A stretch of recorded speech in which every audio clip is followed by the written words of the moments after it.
Chat-chat sila. Chat-chat sila.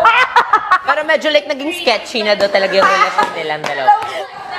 Pero like okay lang sa kanya kasi pogi nga. Tapos,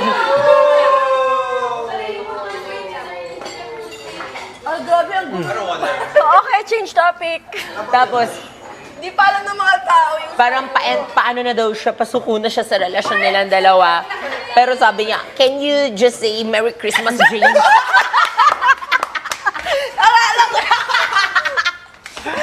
Tapos nag-send sa kanya ng Merry Christmas. So yun yung pinanghahawakan niya. Sa 9 months na wala silang video call and video chat. Tapos pinagselosan niya yung isang Victoria's Secret Mara. Taylor Hill. Kasi ex daw ng lalaki.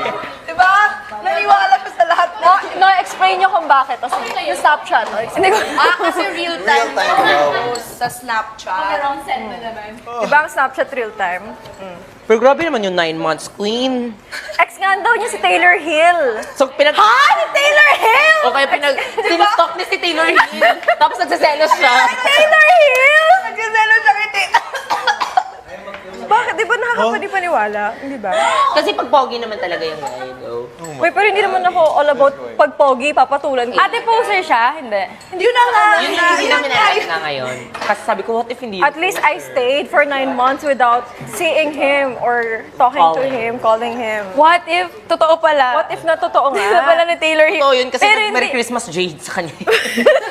Ate, ilang taon na yan nakalipas? 10 years. 10 years ago 10 years ago. 17 years old lang. Grabe naman Ah. kayo.